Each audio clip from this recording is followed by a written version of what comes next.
Hey guys, Marissa at kitchentablestamper.com. Today I got this cute Wonder Recipe number 2 card for you. This is also our Stampin' Taboo from the Kitchen Table Stamper Craft Social. So every other week we play a game in the Craft Social. I give a challenge. Sometimes it's an inspiration kitchen, sometimes it's a taboo. We play Connect 4. It's just a fun way for me to motivate you to get stamping and motivate myself to get stamping, right? So this is our card. And it is the taboo mission was to do Wonder Recipe number 2. I had been challenged that the Wonder Recipe number 2 hadn't been redrawn yet. I did redraw it. I'm having some printer trouble. Don't mind the black and white printout, but this is Wonder Recipe number 2. And then the taboo for this card were flowers and leaves. So you couldn't use flowers and leaves. Ovals, no gold, silver, or copper. And the last taboo was embossing of any kind. So you cannot use those things on your card. And then you had to use the Wonder Recipe number 2 diagram. Now, somebody had also asked, what about the Wonder Recipe number 2? What is that? Well, it's a one-sheet wonder. You take a 6x6 paper and you cut it up according to the Wonder Recipe. Now, here's my 6x6. You'll have to imagine this with me because I ran into a problem. I was using this striped paper. I was like, that's the paper I'm going to use, and then I'll just use the other side, and I'll put the 1 by 3 3/4 strip rainbow, and then I'll use the black and white design on the other side for this 2 1/4 by 1 strip, right? But then I realized after I committed and started cutting pieces and assembling the card that the back of my rainbow paper was floral. So I had to get creative. So here's what I did. I took 6 by 3 3/4 of the rainbow paper and 6 by 2 1/4 of a different black and white so that I can stay on the taboo. And I'm going to cut that now. I've got my 2 1/4 and my 3 3/4, and I'm going to cut 1-inch strips off of that for my card. Now, this particular Wonder Recipe with this layout makes 6 cards. And that's the idea of the Wonder Recipe, is to get you to cut that designer series paper. Once the parts are cut, then you just jump in and make the cards. Now, you could do a different layout with this. You could use 3 of these strips on a card, 3 of these strips on a card. That would make 2 cards. And then 3 of these strips and 3 of these strips on a card to make 4 cards. So the pieces are mix and match. That's the idea of the Wonder Recipe. It's a one-sheet wonder, but with the pieces, you do what you want to do. So here's our 1 by 3 3/4 rainbow, and then our 1 by 2 1/4 black and white. All right. So now we're going to bring in a card base. This is Pale Papaya, and it's 8.5 by 5.5, scored at 4 1/4 and folded. And then I got a couple of layers here. This is Pumpkin Pie, and it is 3 1/8 by 4 3/8. And I've got a Pale Papaya piece here, and this is 3 by 4 1/4. And then my white panel for my background is cut with the stitched rectangle dies, and it is, let's see here, it is what I call E, so right in the middle. It's about 3 9/16 by 2 1/4, and that's already die cut. I'm going to use my Retiring Circle Celebration die or stamp set, and we're going to stamp a border, or we're going to stamp a background on this Pale Papaya layer. Let's go ahead and get a Stampin' Pierce mat. Got Pale Papaya ink, and I put 3 of the circles from Circle Celebration. 1, 2, 3. Can't use any flowers, so I was avoiding the ones that had flowers on them. And we're going to do a background here. Let's get some little mini grid paper too, so that we can protect our Stampin' Pierce mat. So we're going to ink this up and just fill in our backgrounds. With this 3 circles, what I did was I went 2 side by side and then flipped the stamp 180 degrees and then 2 side by side, and it really filled in with a nice almost random pattern. And we'll rotate the stamp end over end again, and then stamp 2 times. 1, 2. So now we got a little bit of texture, like visual texture. It's flat, but without doing any embossing. All right, let's layer up. I'm gonna get some adhesive. Got multi-purpose liquid glue here. And we're gonna adhere our stamped pale papaya background. I'm gonna adhere the pale papaya background that we just stamped centered on the pumpkin pie mat. Stampin' Up! Has kind of, I think, issued us a bit of a challenge with fewer current shape dies.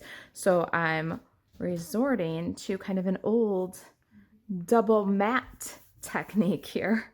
We're going to adhere our white centered on our double mat. I wondered what my creations were going to look like with fewer and fewer basic shape dies to rely on. So getting that trimmer out and doing that double matting technique that I used to do so many years ago. Now we can adhere this one to the card front right in the center. You've got something that's very visually interesting this way. All right, make sure that's pretty straight. Now our designer series paper that we cut, we're going to adhere that one so that it goes off the side just a little bit. I like my banners to kind of have a little bit of a jaunty angle. And there's the flowers that almost sunk me on Taboo. That's okay. It's opportunities to get creative, right? All right, so we're gonna go with that guy. And then this one's gonna go off the edge a little bit, have an angle. Now, since it's off the edge a little bit, we're gonna pick up the card, turn it over, and trim off the excess from the back, which will give us a nice straight line that matches the fold of our card. A little more stamping to do here. Let's get some Memento Tuxedo black ink. All right. You're the best. We're gonna stamp our greeting right on our background there in that little void. And then let's stamp a puffin. I love these party puffins. It's one of my favorite new stamp sets from the annual catalog. We're gonna stamp in basic black on some basic white cardstock. We need 2 little fishes and a puffin.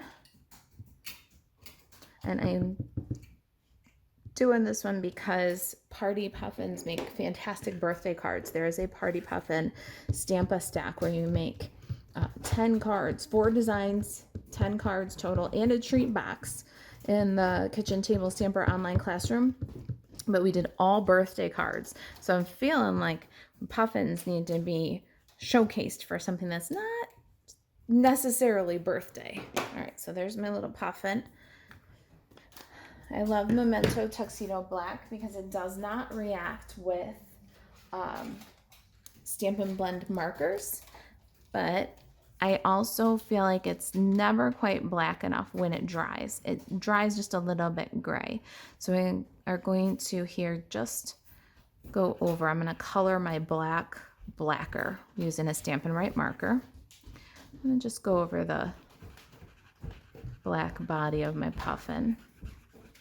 All right.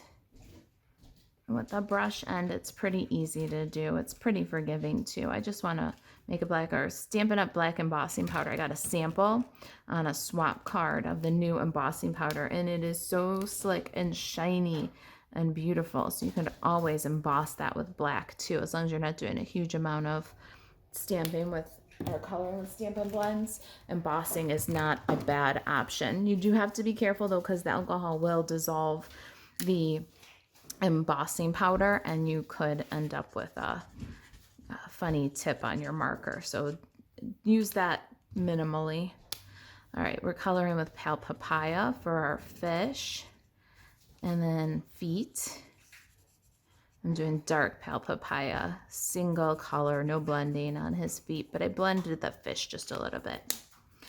My bows on my fish here are polished pink. I'm going to try Flirty Flamingo because there's Flirty Flamingo in this paper. I just happen to have some fish already cut out that had the polished pink, so I thought I'd try both and do the bows with light and then a little shadow of the dark Flirty Flamingo. And it's such a small space, I probably won't even bother to blend it. And then the tip of his beak is dark Flirty Flamingo.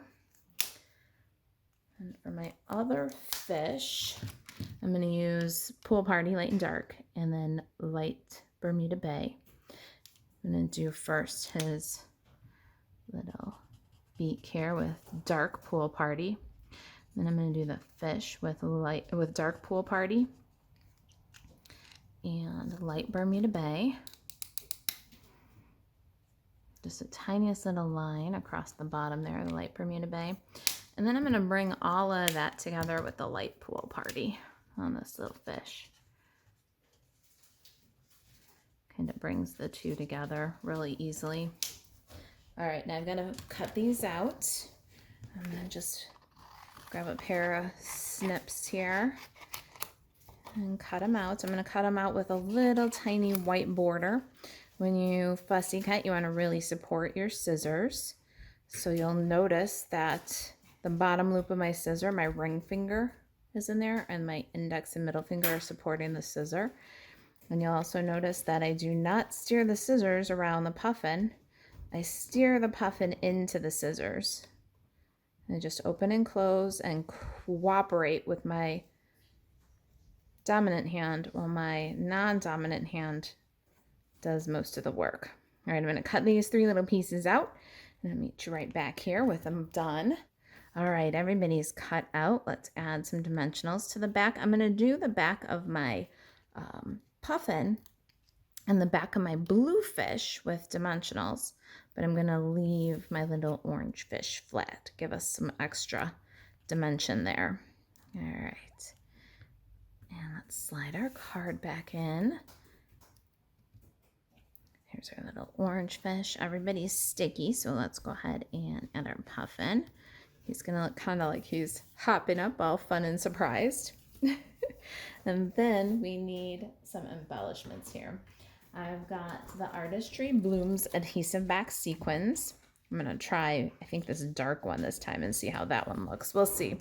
And then I cut ahead of time using my Stitched Stars dies. I got a few stars that are cut from Coastal Cabana cardstock.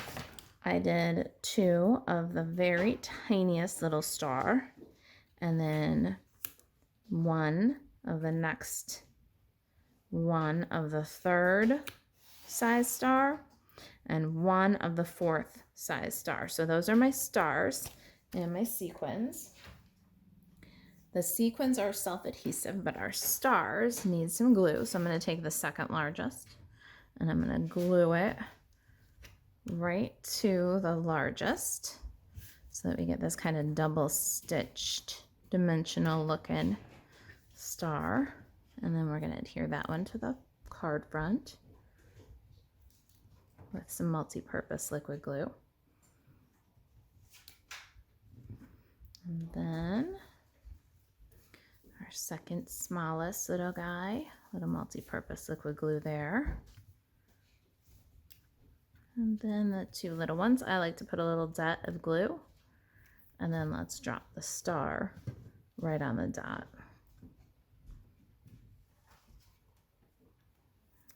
Awesome. Now our little blue fish, our little orange fish needs some multi-purpose liquid glue. So cute. It's like a puffin party. All right, then let's try it. Let's see how it goes. We're gonna go with one of these darker little sequins. We'll do 3. 3 is pleasant for the eye. Ooh, I think I like it. I thought it was gonna be harsh, but I don't think it is. Got my black and white baker's twine. This is from the Playful Pets combo pack. I'm gonna make a bow. right on the spool. That's how you get the least amount of waste. And we'll adhere that with a glue dot. Pick that up right on the glue dot. And add it to the star. And there it is. You're the best. Party Puffins. If you've got any questions about the card, the craft social, the games that we play, the Stampin' Up! Wonder Recipes, there are 12 of them to get your creative juices flowing. You can email Marisa at kitchentablestamper.com and to shop Stampin' Up! 24/7, buzz over to marisaalvarez.stampinup.net. Thanks for watching.